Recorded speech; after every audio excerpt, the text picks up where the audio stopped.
আমি যে লাইটটা দেখাই ড্রিম লাইট দেখেন, এটা প্রকাশ্যে গেলাম কিন্তু কোনো আলো বোঝা যায় না সামনে, কিন্তু দূর থেকে দেখেন আসলে এটা আলো জ্বলতেছে। ঠিক আছে, এরকম এটা অবশ্যই দামি লাইট। দামি লাইট না হইলে পরে দেখেন সামনে যাই, সামনে কিন্তু আলো বোঝা যাইতেছে না, কিন্তু দূর থেকে মনে হয় যে দেখছেন কীরকম আলো।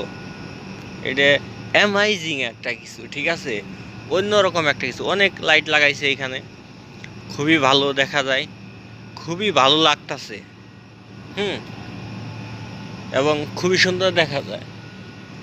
এখানে একটা 9 তলা বিল্ডিং আছে, গার্মেন্টসের বিল্ডিং। যদি আমি ওয়াশ সেকশনে চাকরি করতেছি কোয়ালিটিতে। হ্যাঁ, আজকে শুক্রবার, আমার মানে শুক্রবারে আমাদের এখানে ডিউটি হয়, আমার অফ ডে মঙ্গলবারের দিন। খুবই ভালো, আলহামদুলিল্লাহ। আশা করি এই ফ্যাক্টরিতে চাকরি করাতে মানে ধন্য আমি মনে করি। আরও কী কী ফ্যাক্টরিতে চাকরি করবো আল্লাহ তাআলাই ভালো জানে, তবে এখানেও খুবই ভালো আছে ইনশাআল্লাহ।